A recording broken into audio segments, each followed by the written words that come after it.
Bismillahirrahmanirrahim. Assalamualaikum warahmatullahi wabarakatuh. Waalaikumsalam warahmatullahi wabarakatuh. Innal hamdalillah la syarika lah nahmaduhu wa nasta'inuhu wa nastaghfiruh wa na'udzu billahi min shururi anfusina sayyiati a'malina man yahdihillahu fala mudilla lahu wa man yudlil fala hadiya lahu. Asyhadu an la ilaha illallah wahdahu la syarika lah wa asyhadu anna Muhammadan 'abduhu wa rasuluhu la nabiyya ba'dah. Alhamdulillah wa syukurillah pada kesempatan hari ini Allah izinkan kita untuk bisa bersama-sama bertafakur, bertadabur. Semoga langkah kita di hari ini Allah jadikan amal saleh dan kebaikan, dan setiap langkah kita Allah catat sebagai ganjaran yang berlipat-lipat, diampuni semua dosa, dan kita diistiqomahkan di jalan Allah Subhanahu wa taala. Salawat dan salam kita hatur dan sampaikan kepada Nabi kita Muhammad sallallahu alaihi wasallam, pada para sahabat, para keluarga, dan insyaallah kita semua selaku umat yang senantiasa taat kepadanya. Dalam sadayana alhamdulillah taslami nambe tepangdinya. Baik, kita akan sedikit bahas tema. Saya baru dapat tema ini beberapa hari yang lalu tentang al-amanah, karena salah satu profil pribadi Islam yang sempurna, syumuliyatul Islam, itu ada pada sifat Nabi Muhammad sallallahu alaihi wasallam. Jadi kalau kita bicara tentang Nabi Muhammad ini luar biasa, karena Nabi Muhammad ini dari berbagai aspek dan sisi sempurna. Dari berbagai aspek dan sisi itu teruji, dan dari berbagai aspek dan sisi itu memiliki kelebihan yang menjadi contoh. Kalau kita bisa jadi bagus dari satu sisi, tapi di sisi lain kita lemah. Bahkan semakin kita tahu tentang profil Nabi Muhammad SAW, semakin kita tahu kemuliaan dan kehebatannya. Beda dengan diri kita, semakin orang tahu tentang diri kita, maka semakin orang tahu kelemahan kita. Maka ayyuhakumullah, sifat Nabi Muhammad salah satunya adalah al-amanah, siddiq, amanah, fatona, tabligh. Nah, ini adalah salah satu sifat Nabi Muhammad SAW. Amanah itu dari kata iman, aman, artinya ketenangan. Aman, tentram, tidak takut, tidak khawatir, tidak bimbang. Dan orang yang dia amanah, dia akan merasakan as-sa'adah, kebahagiaan. Nah, di dalam konsep sebelum kita berbahas tentang amanah, ada yang namanya bahagia, ada yang namanya kesenangan. Orang yang tidak amanah, dia hanya mencari kesenangan sesaat. Sedangkan orang yang amanah, dia mencari kebahagiaan yang lama. Jadi ada orang yang tergoda dengan kenikmatan dunia, ada orang yang tergoda dengan kenikmatan harta, akhirnya dia tidak amanah. Baik dia sebagai pekerja, dia sebagai suami, dia sebagai pemimpin, dia sebagai direktur, dia sebagai apapun, ketika tidak amanah, lebih kepada dia mencari kesenangan dunia, bukan kebahagiaan akhirat. Nah, Ustadz, apa yang disebut dengan kebahagiaan? Oke. Apa yang disebut dengan kebahagiaan? Dan apa yang disebut dengan kesenangan? Kesenangan itu disebut dalam Quran namanya mata'ul ghurur. Kesenangan itu sifatnya sementara. Ya, sementara. Ibaratnya senang itu tidak lebih dari 7 detik saja. Senang itu tidak lebih dari 7 detik. Contohnya, anak kecil pingin mainan. Ketika anak kecil ingin mainan, dia nangis, teriak-teriak karena pingin mainan itu. Segala ditunjuk, hoyong itu, hoyong itu, hoyong itu. Setelah mainan dibeli, dia mainin tuh dengan senangnya. Ustadz mau nanya, besok atau lusa mainan itu sudah di mana? Entah di mana. Ya, bisa jadi di tong sampah, bisa jadi ngegolet. Padahal ketika belinya dia nangis-nangis. Nah, dunia wa ma'ahu dan seisinya itu adalah kesenangan yang sifatnya sementara, ibaratnya anak kecil yang menginginkan mainan. Ayam mobil, ini semoga mobil biasa. Hayang imah geus boga imah mah. Hayang kawin geus kawin. Hayang kawin deui itu mah. Jadi dunia itu seperti itu. Karena sifatnya mata, kesenangan yang sifatnya sementara. Tapi beda dengan yang namanya akhirat, senangnya itu abad dan abad. Nanti akan kita nyambung dengan amanah.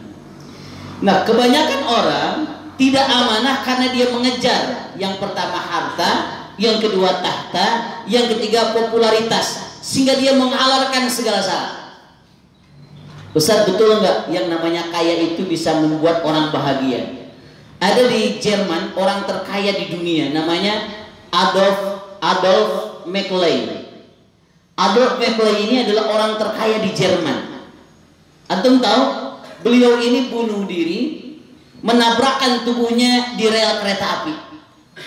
Padahal orang kaya di mana? Jerman.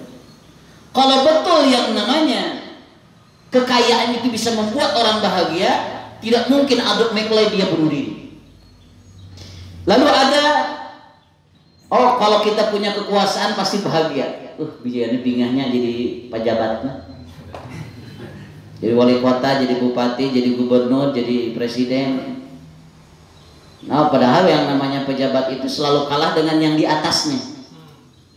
Jadi lurah kalah sama camat, jadi camat kalah sama bupati, bupati kalah sama gubernur, gubernur sama presiden, presiden kalah sama istrinya. Tetap jabatan tertinggi itu istri ya. Pangdam Siliwangi deh. Kalau betul yang namanya jabatan itu bisa membuat orang bahagia, ada presiden Brazil dulu rame juga, namanya Getúlio Vargas. Getúlio Vargas ini adalah presiden Brazil yang dia bunuh diri dengan menembakkan senjata ke dalam jantungnya. Jadi jantungnya ditembak, dan dia meninggal dunia saat itu juga. Karena stres, depresi, banyak tekanan dan sebagainya. Jadi Ustaz jadi pejabat itu tidak bahagia. Sangat-sangat tidak bahagia. Oh mungkin kalau kita bahagia itu kalau kita populer. Tidak sedikit artis-artis sekarang yang minum minuman keras, atau dia pakai obat penenang, atau sekedar dia menggunakan ganja supaya dia tidak stres. Kita kenal namanya Kang Michael Jackson. Dia meninggal dunia dengan meminum obat penenang, ya, overdosis. Atau dulu ada artis tercantik di dunia dinobatkan sebagai perempuan tercantik di dunia. Namanya siapa? Marilyn Monroe. Marilyn Monroe ini dia meninggal dunia karena banyak minum obat stres, depresi atau obat penenang, overdosis. Kenapa? Karena dia stres, depresi. Kalau betul yang namanya popularitas itu adalah suatu kebahagiaan, maka tentunya dia tidak akan mati dengan cara seperti itu. Bahkan, oh mungkin kaya, kalau orang kaya itu jadi bahagia. Tidak. Martinenko PhD, dia salah satu peneliti di Universitas Harvard University, dia mengatakan bahwa orang kaya itu cenderung stres. Yang benar stres. Orang kaya itu cenderung stres. Kenapa? Karena dia memiliki kondisi yang tidak bahagia. Istilahnya namanya multiple syndrome. Jadi dia punya sindrom. Yang pertama, tidak ada yang empati sama orang kaya. Itu karunya ke jalan bunga. Karunya di lubung hati porte dahar ini. Ada. Jarang yang memperhatikan orang kaya. Yang kedua, dia akan memposisikan dirinya kaya sehingga sulit bergaul. Ini anak buah orang, dia murid orang. Sehingga ketika bergaul dia menjaga jarak, sehingga akhirnya dia hidup dalam kesendirian. Gitu ya. Yang ketiga, orang kaya itu ketika semua keinginannya dipenuhi, maka dia tidak akan merasakan bahagia lagi. Orang mah bahagia lah, misalkan orang tarang ada daging, misalkan nggak ada daging, alhamdulillah daging gusti. Udah tarang ada harta. Tapi orang kaya karena sering makan daging, maka dia tidak merasa bahagia lagi dengan makan daging. Tidak bahagia lagi dengan mobil mewah. Tidak bahagia lagi dengan rumah mewah. Halo?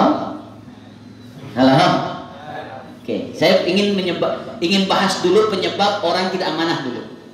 Karena yang orang kejar tidak amanah itu lebih cenderung ke sana. Ustaz, apakah dengan cantik dan tampan dia bisa bahagia?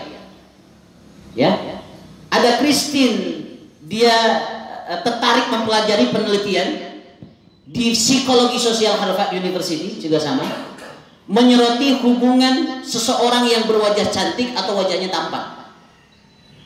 Menurut dia, orang yang berwajah cantik dan tampan, hasil surveinya rata-rata kebanyakan rumah tangganya singkat dan tidak awet. Makanya jangan heran kalau lihat rumah tangga artis berantakan. Halo? Padahal suaminya cakep, istrinya cantik. Tapi kenapa pernikahannya tidak awet? Karena di dalam hubungan itu membutuhkan yang pertama, merasa dirinya kekurangan dan pasangannya kelebihan. Tetapi kalau dia merasa cantik, dia akan merasakan bahwa dirinya memiliki kelebihan dan pasangannya memiliki kekurangan. Maka pasangan ini tidak akan pernah awet. Saya punya pengajian spesial namanya, pengajian khusus ibu-ibu sosialite. Ya, itu hybrid. Jadi kalau kita ngaji itu masjidnya nggak terlalu penuh, tapi parkiran penuh sampai keluar. Ada ya. Dan antum tahu ternyata hampir 90% mereka bermasalah. Ya, saya pengajian sosialita ini dari mulai Bogor, dari mulai kajian di Jakarta, itu mereka orang yang penghasilannya tinggi, rata-rata rumah tangganya bermasalah. Bahkan saya kan buka P3M ya, pertolongan pertama pada masalah layanan konsultasi ya. Kemudian ada pasien saya itu seorang perempuan yang ingin minta cerai sama suaminya. Sampai dia udah mengajukan gugat ke pengadilan, sampai datang ke saya konsultasi. Setelah itu, Ustadz, dia cerita sambil nangis terurain mata. Apapun, ada masalah apa? Pokoknya saya ingin cerai sama suami saya. Suami saya pelit. Padahal dia datang ke sana pakai mobil mini chopper terbaru. Harganya 1 M lebih. Kemudian cerita pokoknya suaminya itu pelit lah. Akhirnya saya tidak menerima cerita dengan satu orang, karena kita harus bayan, tabayun. Bayan artinya kita harus jelas. Biasanya kalau perempuan curhat itu pakai perasaan. Orang curhat dia ikut nangis. Tega-tega ya Allah. Kurang pun salaki model kita rek ditindas.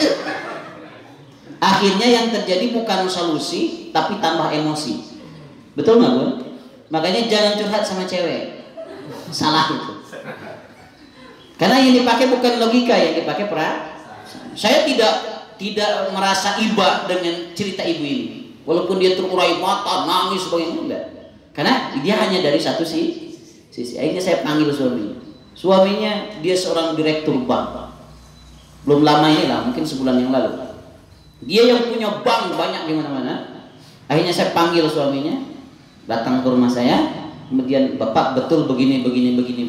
Akhirnya dia kasih ke saya bukti transparannya, bahwa dia ngasih ke istrinya sebulan itu, yang pertama untuk uang belanjanya 60 juta sebulan.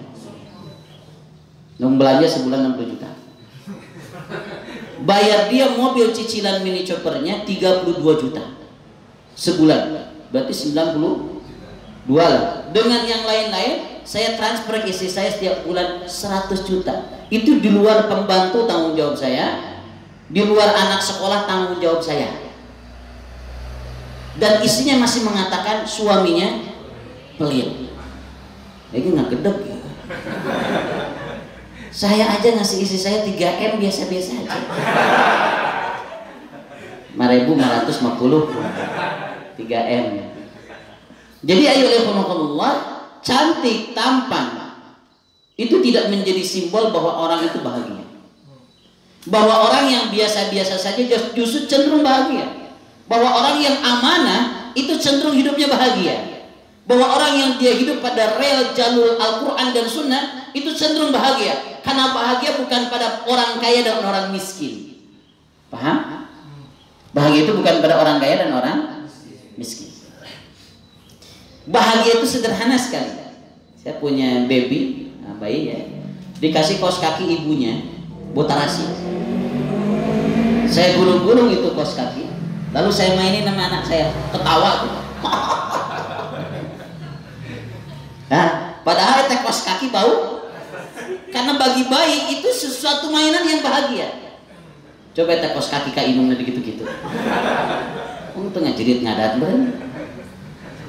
Betul ya? Persepsi bahagia itu berbeda-beda. Ada yang bahagia itu coba grade bahagianya ya. Jangan mengatakan saya akan bahagia asalkan saya. Ulangi, saya akan bahagia asalkan saya. Wadah itu nggak akan bahagia tuh. Mun urang kawin jeung si eta juga nah. Bahagia hirup teh. Mun urang boga nu kitu, bahagia aja. Jadi ada bahagia itu asal, sehingga apa yang ada didapatkan itu dia tidak membuatnya menjadi bahagia. Ini persepsi kita untuk menuju ke amanah dulu. Maka persepsi bahagia itu adalah ya, persepsi kebahagiaan ini adalah, kita akan buka dulu. Bahagia itu bukan tanpa masalah. Dicatat dulu. Bahagia itu bukan tanpa masalah. Jadi kita menganggap bahwa bahagia itu hidup tanpa masalah. Jadi saya sudah sebutin, orang kaya masalah, orang-orang yang sukses masalah, pejabat tinggi masalah, punya kedudukan, orang yang tampan yang cantik, antum kabeh di dia kenyawan atuh. Banget masalah hunkul. Tentunya. Nah, Ustaz, ya, jadi bagaimana cara kita menyikapi sebuah amanah ini, dasarnya dari mana? Supaya kita menjadi orang yang amanah. Nantinya larinya ke amanah. Oke. Halo? Ya kene? Hidup ya? Yang pertama yang harus kita lakukan adalah supaya kita menjadi pribadi yang amanah, kita tidak punya apa-apa dan semuanya punya Allah. Prinsipnya saja. Ini tangan saya ada apa? Kosong. Jadi saya nggak punya apa-apa. Oke, tangan antum kosong sama. Oke, saya kasih antum taruh ada dompet ya. Dompet saya kebetulan ada uang dolarnya sekitar 10 juta dalamnya. Ya. Oke. Kemudian anak kasih ke antum dompetnya. Ini buat antum. Apa yang antum ucapkan? Jazakallah. Nuhun. Terbuka hutang tak nuhun. Kita selalu mengucapkan terima kasih kan ketika kita mendapatkan sesuatu. Betul ya? Kita selalu bersyukur dengan sesuatu yang kecil, tapi terkadang kita lupa bersyukur dengan sesuatu yang besar. Saya kasih Anda uang 10 juta, tapi punten cingir ka abdikeun. Tuh cingir? Akalingking buat saya 1. Mau nggak? Ulah nantat 10 juta tuh gak cingir mah.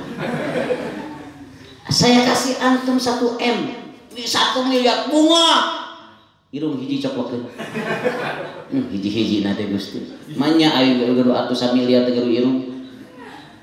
Jadi ayo ada Allah, sadarkan berikan Allah. Kita selalu bahagia dengan punya rumah, bahagia dengan punya mobil, bahagia dengan punya motor, bahagia dengan punya harta, tapi kita tidak pernah bersyukur dengan apa yang kita miliki. Bahwa yang amanah yang pertama, konsep amanah itu adalah amanah untuk diri sendiri.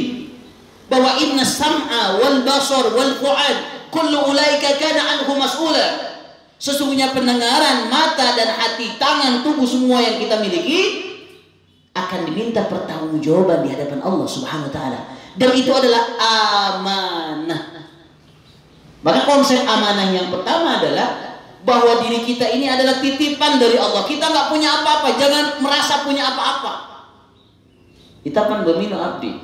Anu itu maaf ya Allah. Iya jalan, lu batu. Iya anjeun mah terangnya. Tak di ujung kulon ti ka ujung kulon eta sawah teh. Eta teh nu aki api teh. Ayeuna mah ku batu. Jadi akuan semuanya punya kita. Padahal konsep hidup adalah tidak punya apa-apa kecuali hanya punya Allah saja. Kalau konsep hidup semuanya punya Allah, maka kita akan amanah menjalani kehidupan. Bukan punya saya, apalagi punya orang. Ini punya dirinya saja, nggak merasa punya dirinya. Maka setiap hari dia akan merasakan sibuk dia. Dia akan sibuk dengan bersyukur kepada Allah. Dia akan sibuk dengan menyebut Allah. Ketika dia bangun, alhamdulillahilladzi ahyana ba'da ma amatana wa ilaihi. Alhamdulillah saya masih hidup ya Allah hari ini. Mata melihat, alhamdulillah saya melihat ya Allah. Mulut bicara, alhamdulillah ya Allah saya bicara. Tangan memegang, alhamdulillah ya Allah. Jadi kita sering apa yang terjadi? Yang sering terjadi, orang yang tidak amanah adalah orang yang mengeluh.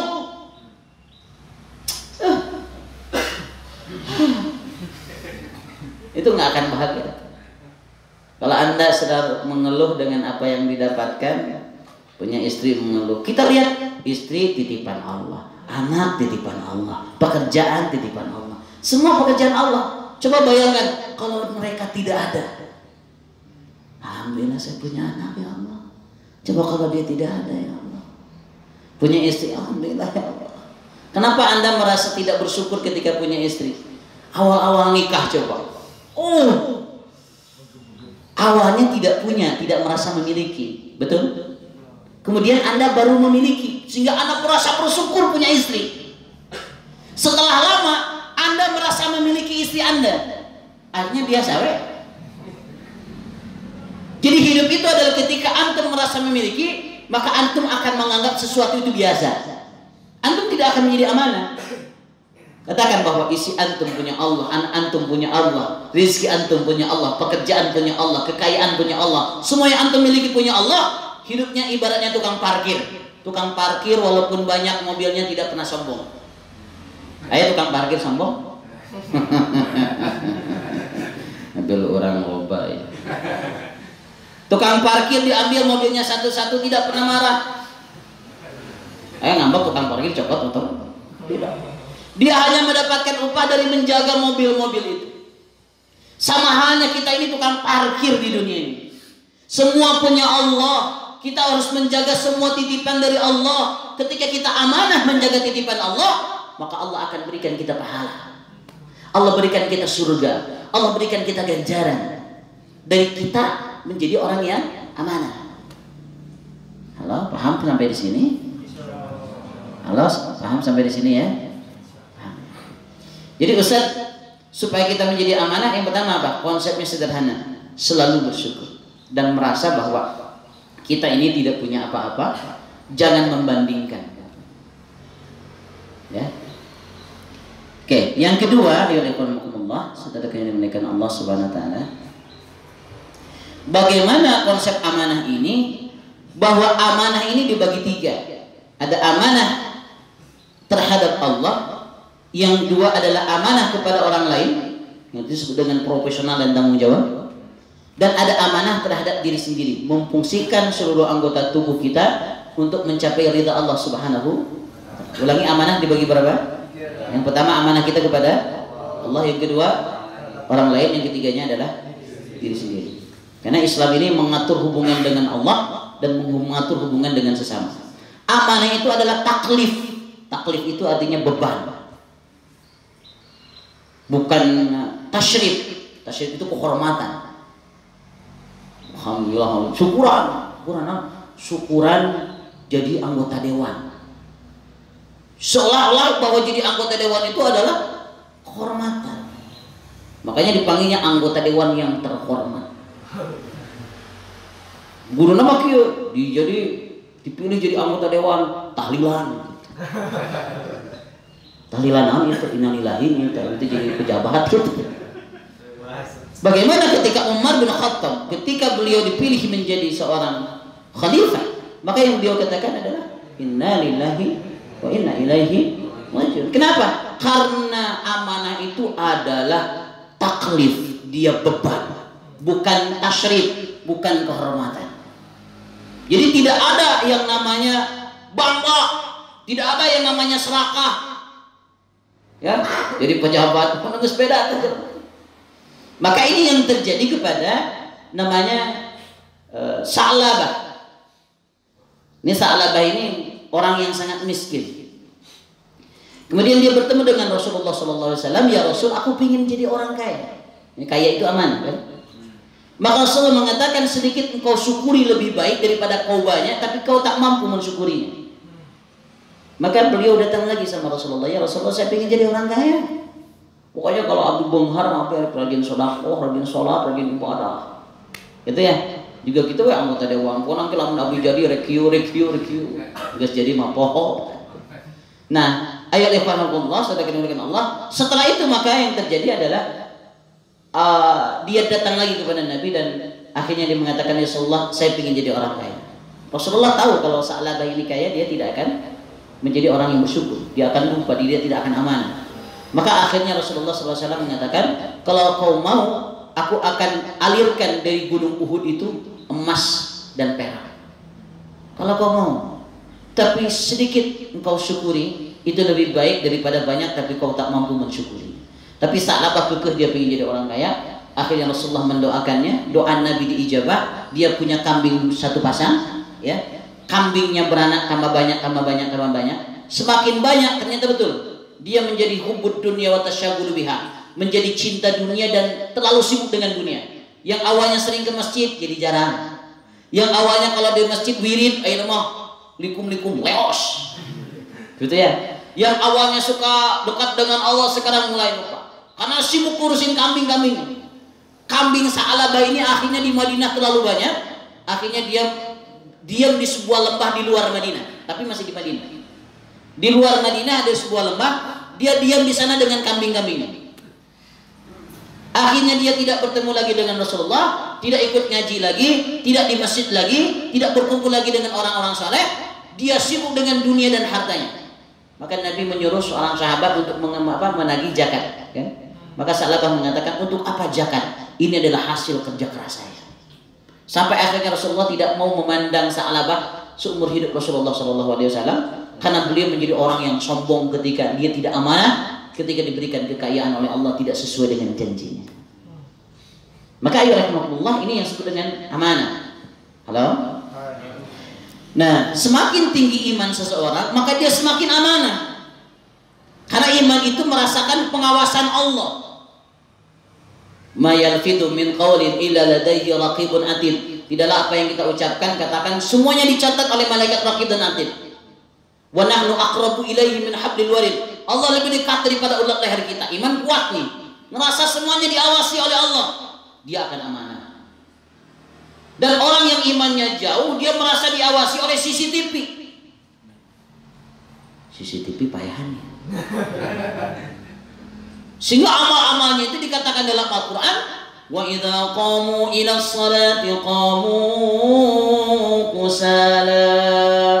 Kalau di depan gak ada orang, dia sholatnya malas. Kalau nggak ada orang, dia tidak amanah. Kalau nggak ada orang, sawe gak bete bos ini. Saka hayang, saka ingat, saka daya. Karena nggak dikontrol pekerjaannya. Tapi kalau ada bos, yura'unan nas. Kalau dilihat manusia, maka dia sholatnya dibagus-bagusin. Usul Fatutuk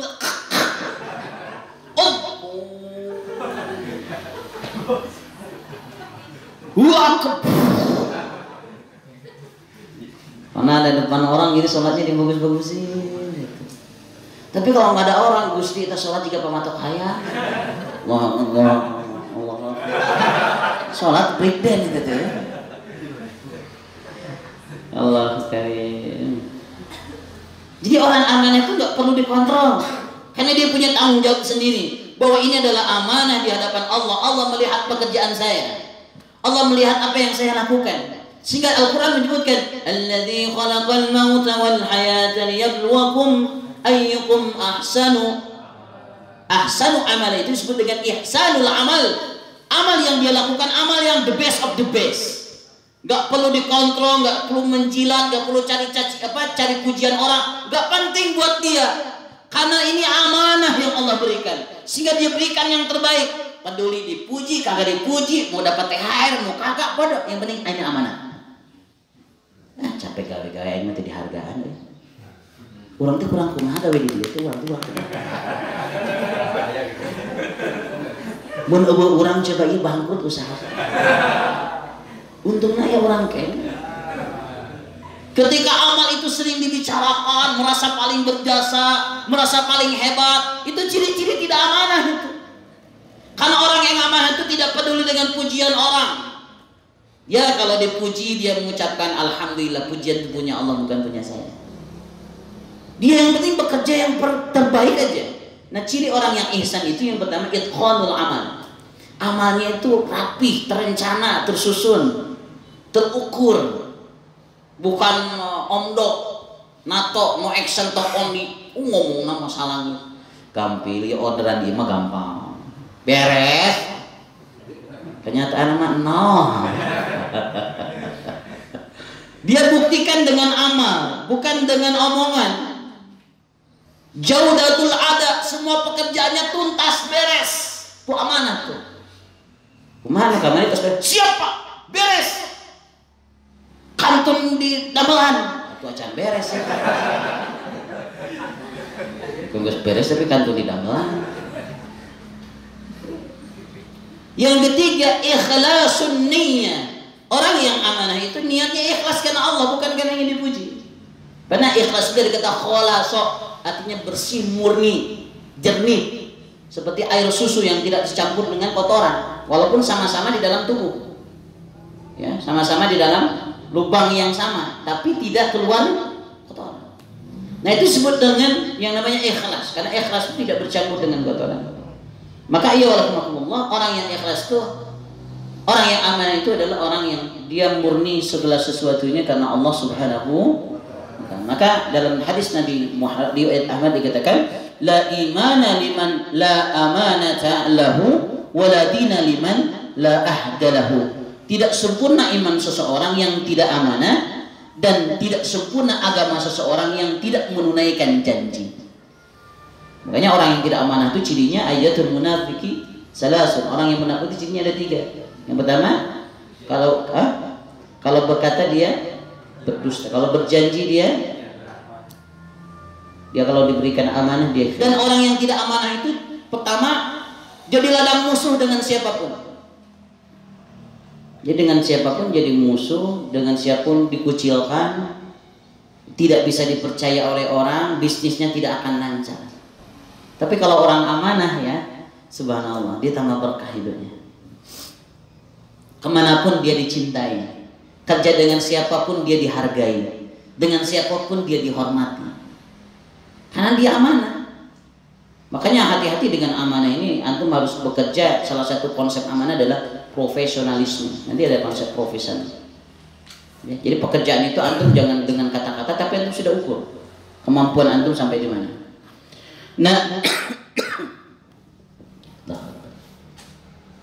Nah, ilahumullah, saudara kita dimuliakan Allah Subhanahu wa taala. Bagaimana kunci daripada amanah ini? Ya, kunci intinya yang pertama adalah menjaga iman. Menjaga. Karena orang yang tidak punya iman tidak akan amanah. Ibaratnya begini nih. Kalau saya punya konsep sebagai seorang pebisnis gitu. Karena saya juga di travel umroh, haji. Saya punya bekerja juga sama. Saya juga di Mahabbah manajemen, saya juga banyak bekerja. Intinya saya punya konsep, kalau orang itu tidak sholat, maka saya tidak akan pernah percaya sama dia. Kenapa? Allah saja dia khianati, apalagi manusia. Allah saja dia khianati, apalagi manusia. Jadi jangan pernah percaya sama orang yang nggak sholat. Kan amanah itu ada amanah kepada Allah, amanah kepada orang lain, amanah kepada diri sendiri. Jangankan amanah kepada orang lain dan diri sendiri, dia hubungan dengan Allah saja sudah tidak amanah. Bahkan Nabi mengatakan, al-ahdul ladzi bainana wa bainahum as-shalah faman tarakaha faqad kafara. Janji antara kami dengan mereka adalah sholat. Barang siapa yang tidak menunaikan sholat, berani meninggalkannya, faqad kafara, maka dia kafir. Ini betapa dahsyatnya arti sebuah iman bagi orang yang amanah. Maka semakin iman seseorang tinggi, maka semakin dia akan amanah. Yang kedua adalah selalu ingat bahwa semua akan dipertanggungjawabkan di hadapan Allah. Pekerjaan antum, sehari-hari antum, tiap detik yang kita lakukan ini semua dicatat semua. Ada rekaman CCTV-nya. Yang ketiga adalah mengevaluasi kelemahan diri dan keterbatasan diri. Jadi antum harus bisa mengatakan iya dan tidak. Kalau antum tidak sanggup dengan sesuatu, katakan tidak. Kalau antum sanggup, katakan iya. Dan antum konsekuensi bertanggung jawab dengan ucapan itu. Misalkan antum dikasih gimana? Antum kira-kiranya, iyalah enggak. Tapi beri kuku lutus. Yang berat diberi amanah. Jangan begitu. Jadi antum harus bisa mengukur kemampuan saya, sehingga antum jadi orang amanah. Pak, kalau saya dikasih kerjaan 1000 pieces, saya nggak bisa. Kemungkinan saya mampunya cuma 500, insya Allah saya bisa. Jadi antum harus mengatakan, mengukur kemampuan antum, dan antum bisa mengatakan iya dan tidak. Jangan antum memaksakan. Biasa di dambelan 1000, minggu pahit udah beres. Salah lah. Kemudian nanti irahat. Dukata. Minggu pahit beres semua. Mudah-mudahan. Itu amanah tidak? Tidak. Karena orang yang amanah dia akan profesional. Kalau dia janji tanggal segitu, dia tepati tanggal segitu. Kalau dia selesai sekian, maka dia tepati selesai sekian. Kalau tidak mampu, dia katakan tidak. Kalau dia mampu, katakan iya. Paham atau? Itu ciri karakter orang amanah. Yang keempat adalah selalu memohon pertolongan kepada Allah agar selalu amanah. Jadi trust, kepercayaan dalam bisnis, dalam antum bekerja, dalam apapun semua, itu menjadi satu yang sangat penting. Karena Nabi SAW punya julukan Al-Amin, orang yang amanah. Sampai orang Arab itu kalau nitipin uang ke Rasulullah, dia percaya. Ini nitipin uang 2 miliar ke antum, anak percaya tuh. Ini kena kabang. Beak. Saking percayanya orang kepada Nabi Muhammad, maka orang nitipin uang saja ke Nabi Muhammad, orang percaya. Karena beliau ini amanah.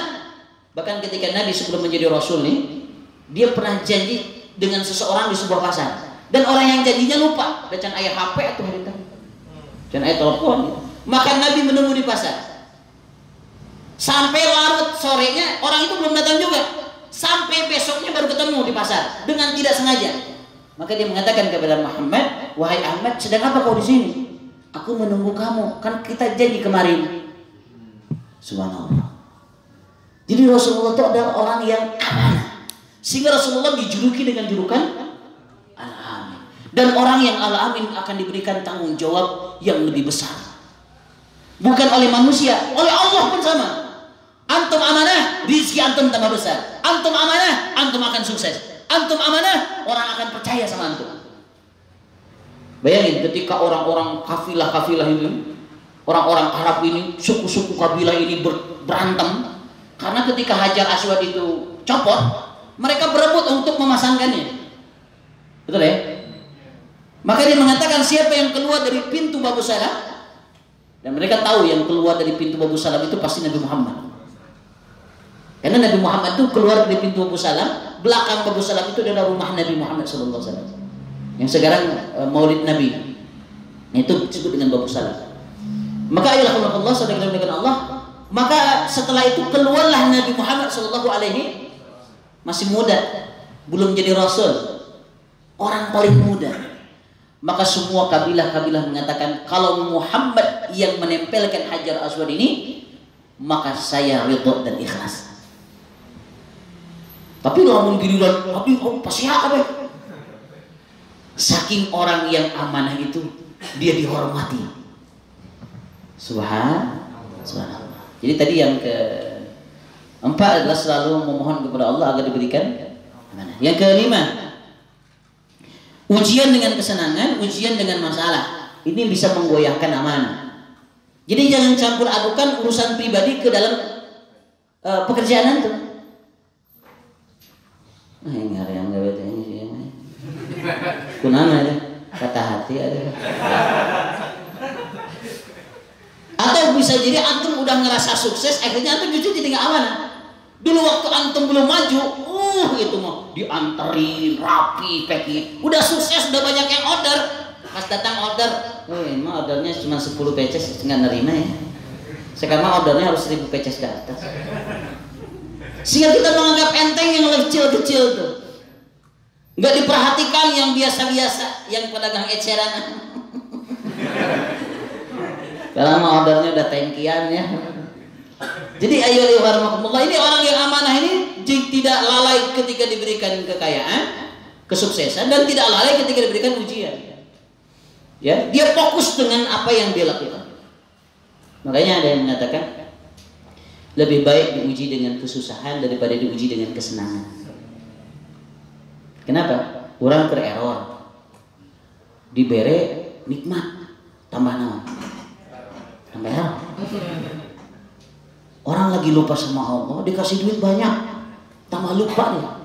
Maka disinilah namanya istizraz kan. Dia makin tinggi itu, dia makin merasa bahwa Allah itu sayang sama dia, padahal dia sholat sakapurna, tahajud tara, puasa Senin Kamis boro-boro, ibadah sahayangna, sholat tehusu, tapi duitnya banyak. Ini bisa jadi istizraz.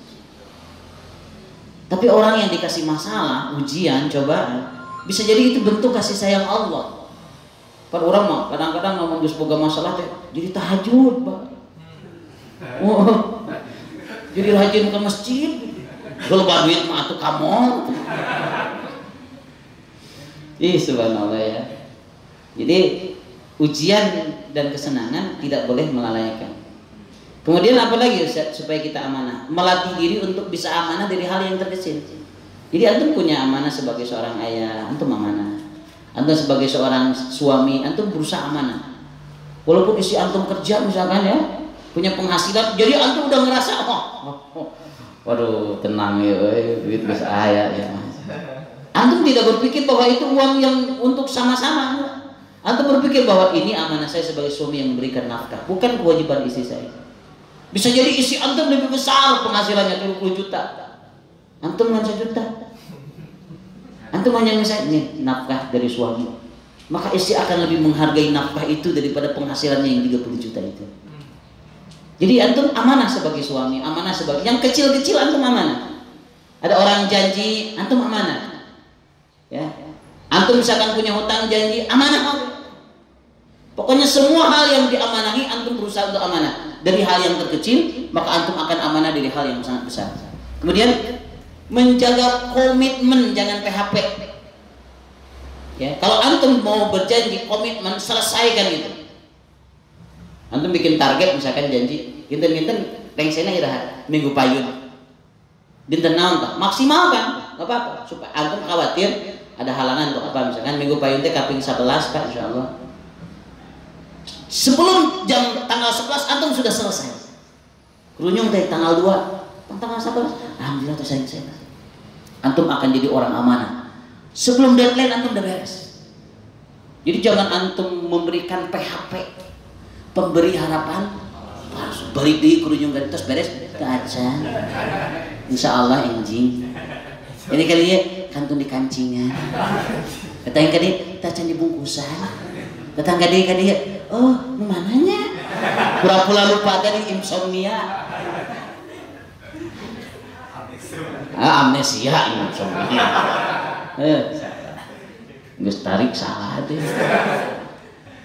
Terus apalagi Ustaz? Proaktif akan tidak sujud, tidak kecewa. Jadi kalau antum misalkan antum janji sesuatu di tanggal 11, tapi tiba-tiba antum tidak bisa gitu. Proaktif, lo cicing wae. Oh nih tanggal 11 kudu beres ya. Maka antum bicara sama orang itu.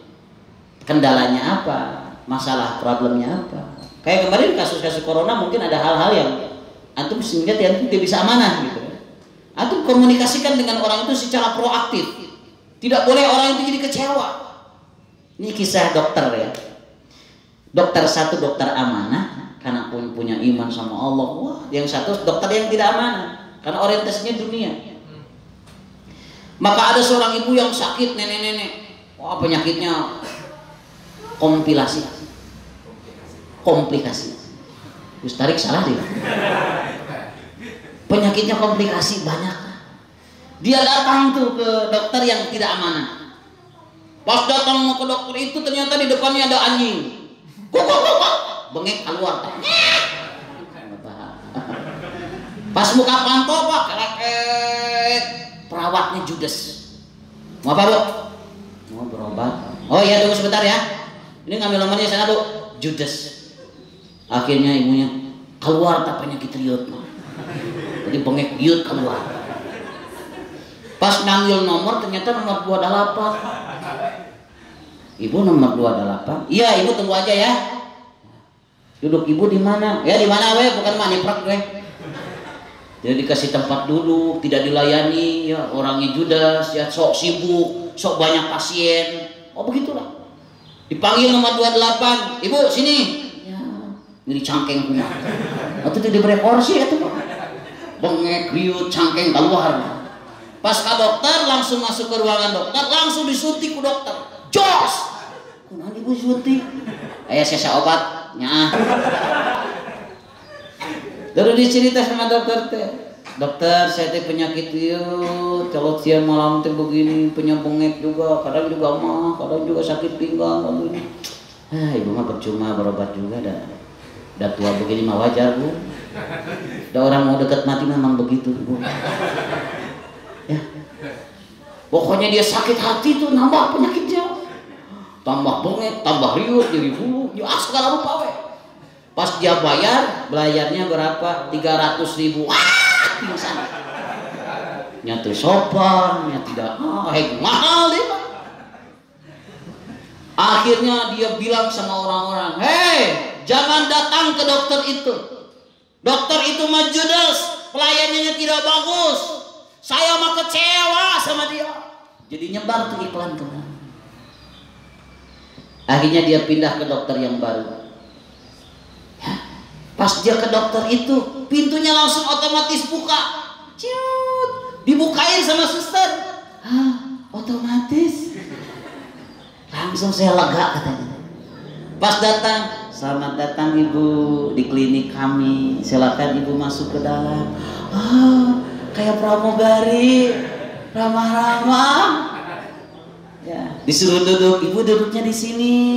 Ibu mau minum air putih, mau air bening. Banyak pilihan. Ada putih jeung bening teh sarua keneh situ.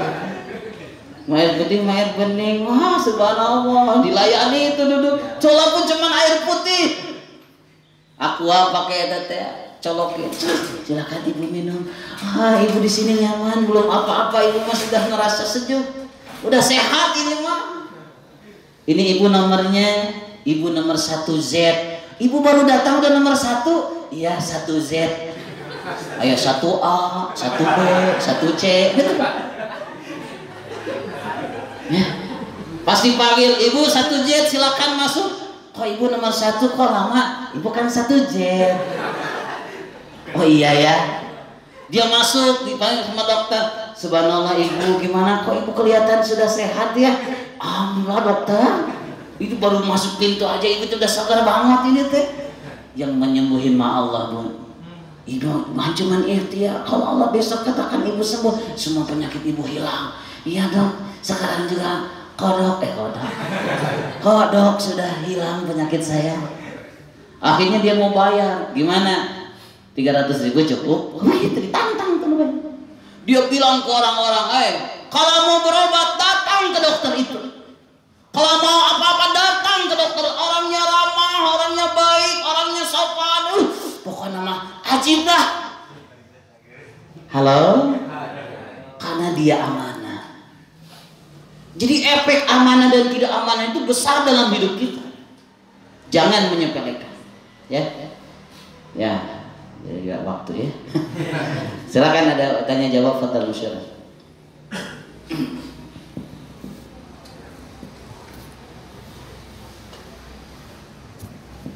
Ayo, diam saja ini sepertinya kurang sarapan. Pas alam saja. Atas lagi gitu, melehoy. Teteh ada yang ditanyakan fatal musyawarah.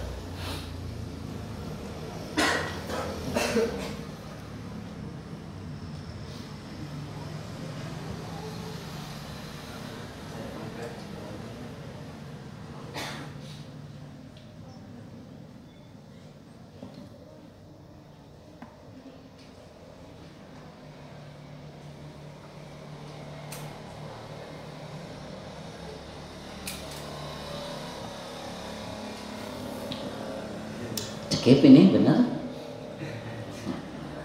Tidak ada ini tuh. Emang suka tidak ada tanya jawab begitu?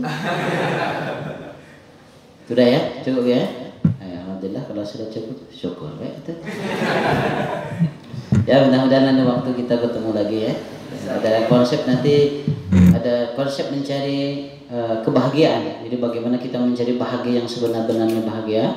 Jadi konsep hidup ini antum jangan dulu sukses dulu bahagia dulu.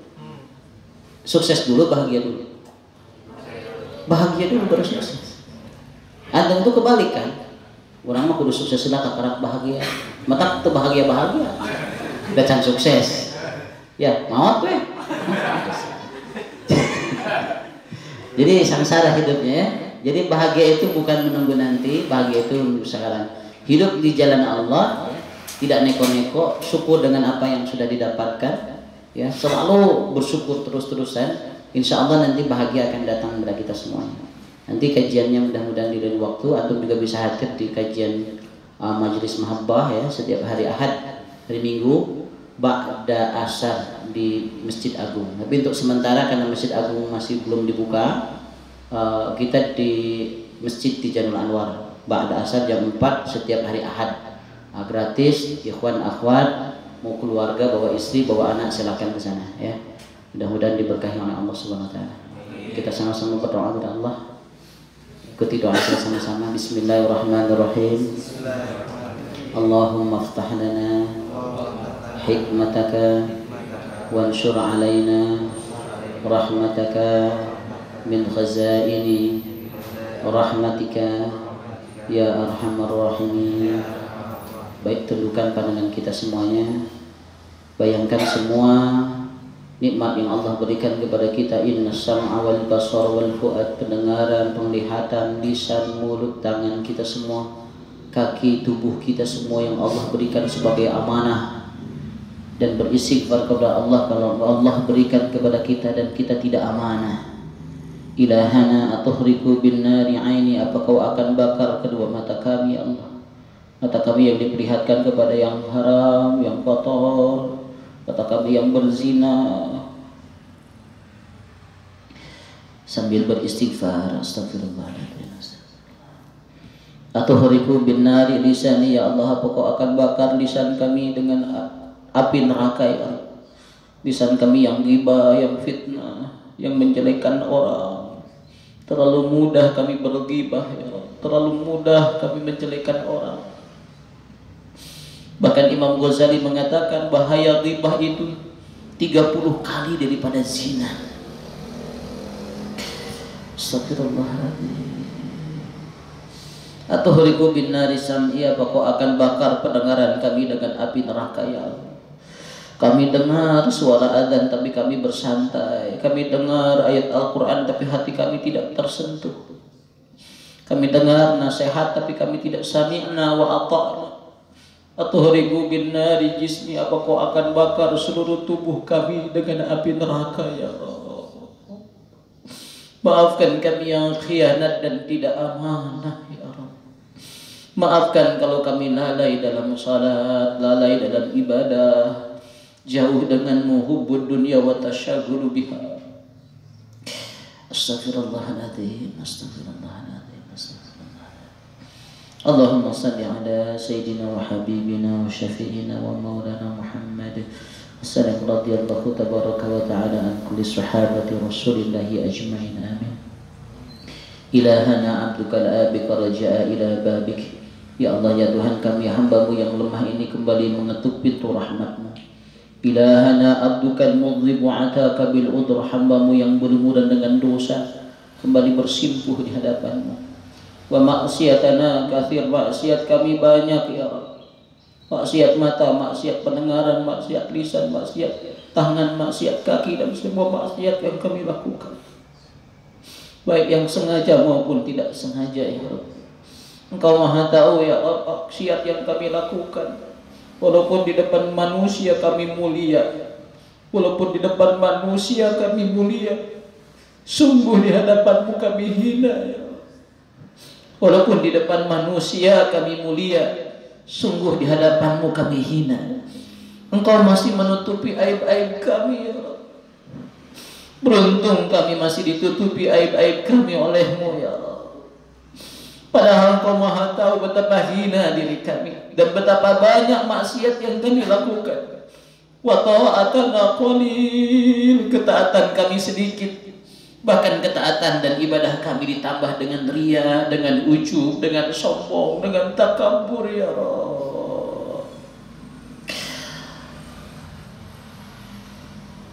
Wanzur ilaina birahmatik, maka pandang kami semua dengan pandangan rahmat-Mu ya Rabb. Allahumma lakal hamdu bil Islam, segala puji bagimu atas nikmat Islam yang Kau berikan kepada kami. Walakal hamdu bil iman, segala puji bagimu atas nikmat iman yang Kau hujamkan dalam dada-dada kami.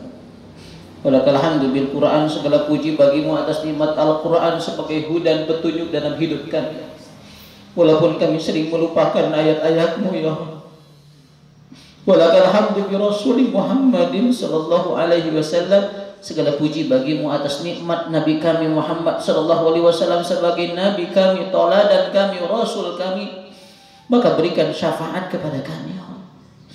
Lakal hamdu bil dakwah, lakal hamdu bil jamaah, lakal hamdu bil ukhuwah, lakal hamdu bil jamaah, lakal hamdu bi kulli ni'matin an'amta biha alaina. Segala puji bagimu kami berkumpul dalam dakwah berjamaah, dalam ukhuwah, berkumpul dengan orang-orang yang saleh, berkumpul dengan orang-orang yang beriman, masih dekat denganmu ya Rabb. Di tengah kami berbuat maksiat dan dosa, lakal hamdu bi kulli ni'matin an'amta biha alaina, dan semua nikmat yang Kau berikan yang tidak bisa kami hitung satu persatu ya Rabb. Maafkan kami yang merasa kurang, merasa tidak cukup. Maafkan kami yang tidak tawakal. Maafkan kami yang tidak ikhlas dan sabar. Maafkan kami yang sering mengeluh. Allahumma taqabbal taubatana ya Allah, kabulkan dan terima taubat kami. Waqsil haubatana, hapuskan dosa-dosa kami. Wa ajib da'watana, terima doa-doa kami. Wahdi qulubana, tunjuki hati kami. Wasaddid alsinatina, tepatkan lisan kami. Wasul sakhaima sudurina, dan hilangkan semua penyakit yang ada dalam dada-dada kami. Lembutkan sekeras apapun hati kami ya Allah. Terangi segelap apapun hidup kami ya Allah. Allahumma ja'alna laka dzakirin ya Allah, jadikan kami orang-orang yang selalu berzikir. Laka syakirin, selalu bersyukur. Laka awabin, laka mukhbitin, selalu tunduk dan khusyuk kepadamu. Allahumma rabbana zalamna anfusana wa illam taghfir lana wa tarhamna lanakunanna minal khasirin. Maafkan kami yang zalim kepada diri kami sendiri. Betapapun kami tahu dosa, kami ulang dosa. Kami tahu maksiat, kami ulang maksiat. Kami tahu ingkar, kami ulang keingkaran berulang-ulang ya Allah. La ilaha illa anta subhanaka inni kuntu minadh dhalimin. Rabbana la tuzigh qulubana ba'da idh hadaitana wa hab lana min ladunka rahmatan innaka antal wahhab. Jangan condongkan hati kami kepada kesesatan setelah Kau berikan petunjuk dan hidayah kepada kami. Tetapkan kami istiqomah, tetapkan kami iman di dalam hidup kami sampai akhir hidup hayat kami dalam keadaan husnul khatimah. Rabbana hab lana min azwajina wa dhurriyyatina qurrata a'yun waj'alna lil muttaqina imama. Anugerahkan kepada kami keluarga syurga, kumpulkan keluarga kami di syurga. Berikan kami menjadi suami yang amanah, menjadi istri yang amanah, menjadi anak yang amanah, menjadi pekerja yang amanah, menjadi manusia yang amanah. Jadikan istri kami istri yang salehah, suami kami suami yang saleh, anak dan keturunan kami keturunan yang saleh dan salehah. Jauhkan kami dari tipuan dunia, terlalai dengan dunia, terlalu nikmat dengan dunia dan lupa kepadamu ya Rabb. Jauhkan dari kenikmatan maksiat ya Rabb. Ampuni dosa-dosa kami ya Allah. Awalan wa akhiran wa dakhiran wa batinan wa fi'lan wa ibadatan wa amalan salihan wa qala tub alaina innaka antat tawwabur rahim. Rabbana atina fid dunya hasanah wa fil akhirati hasanah wa qina adzabannar walhamdulillahi rabbil alamin. Alhamdulillah, mudah-mudahan sedikit yang disampaikan bermanfaat untuk semuanya. Billahi taufiq wal hidayah. Assalamualaikum warahmatullahi wabarakatuh.